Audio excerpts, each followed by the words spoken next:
Hello everyone, welcome back to my channel. आज की इस वीडियो में हम करेंगे इस हिंदी की स्टोरी का ट्रांसलेशन, वो भी इंग्लिश में, और साथ में सीखेंगे बहुत सारे नए नए वर्ड्स मीनिंग। कुछ इस तरह से वीडियो को एंड तक जरूर देखें, क्योंकि इन सभी वर्ड्स मीनिंग की प्रैक्टिस मैंने वीडियो के लास्ट में दी हुई है विद प्रोनाउंसिएशन। तो वीडियो को एंड तक जरूर देखें।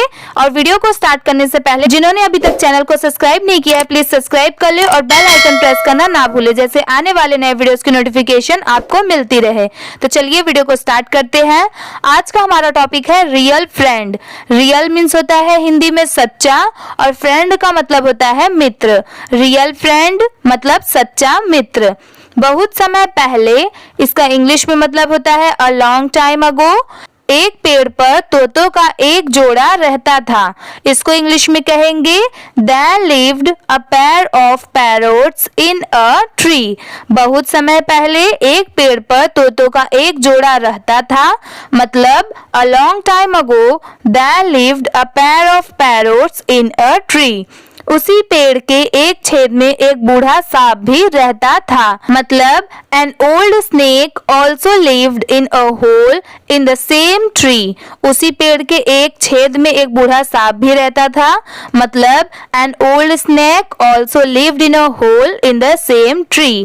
सांप इतना कमजोर था कि भोजन की तलाश में बाहर नहीं जा सकता था, मतलब सांप इतना कमजोर था, मतलब the snake was so weak कि भोजन की तलाश में बाहर नहीं जा सकता था, मतलब that it could not go out in search of food। इसलिए तोता उसके लिए कुछ खाना छेद के पास छोड़ देता था।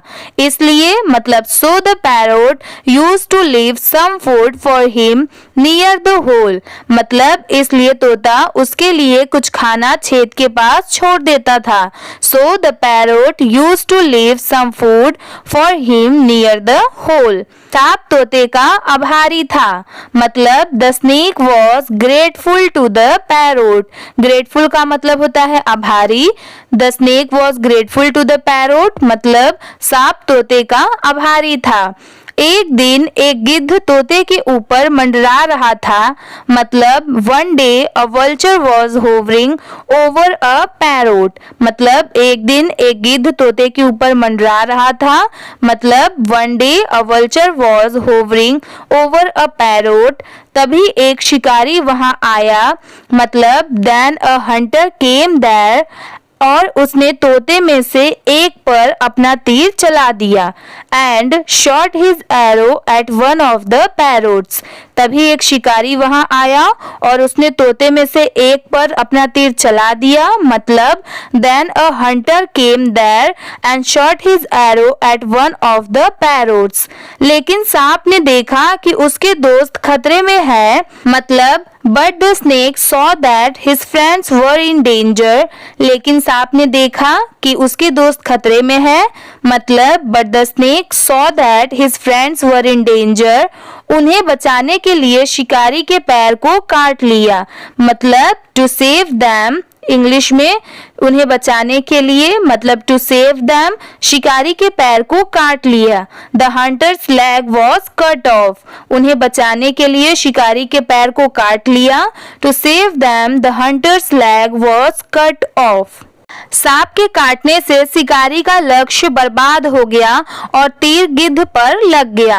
सांप के काटने से शिकारी का लक्ष्य बर्बाद हो गया, मतलब the hunter's aim was ruined by snake's bite, और तीर गिद्ध पर लग गया, and the arrow hit the vulture. सांप के काटने से शिकारी का लक्ष्य बर्बाद हो गया और तीर गिद्ध पर लग गया, मतलब the hunter's aim was ruined by the snake's bite and the arrow hit the vulture.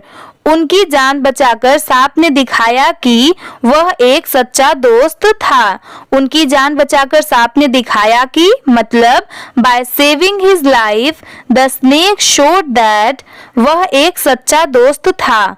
He was a true friend. उनकी जान बचाकर सांप ने दिखाया कि वह एक सच्चा दोस्त था, मतलब by saving his life the snake showed that he was a true friend. नैतिक शिक्षा, इसको इंग्लिश में हम लोग बोलते हैं मोरल एजुकेशन।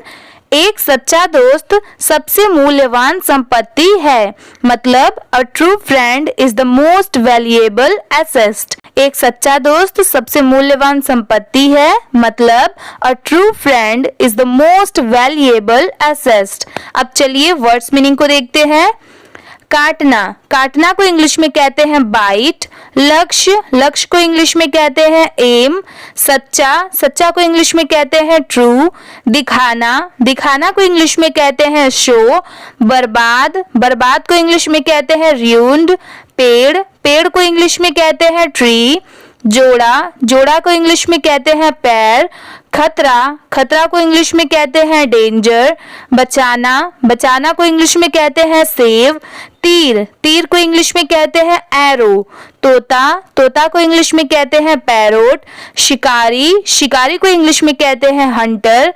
सांप, सांप को इंग्लिश में कहते हैं स्नेक। गिद्ध, गिद्ध को इंग्लिश में कहते हैं वल्चर। मंडराना, मंडराना को इंग्लिश में कहते हैं होवरिंग। आभारी, आभारी को इंग्लिश में कहते हैं ग्रेटफुल। तलाशना, तलाशना को इंग्लिश में कहते हैं सर्च। भोजन, भोजन को इंग्लिश में कहते हैं फूड।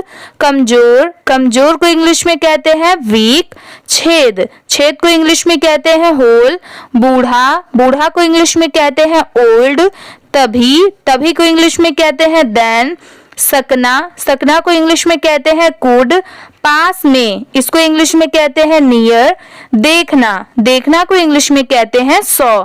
इसी के साथ में वीडियो अपना कंप्लीट होता है। अगर आपको वीडियो अच्छी लगी हो तो प्लीज वीडियो को लाइक कर दीजिए। चैनल पर नए हो तो प्लीज सब्सक्राइब भी कर लीजिए। मेरा नाम है आस्था और आप देख रहे हैं learn with Aastha Sharma YouTube channel. Thank you for watching.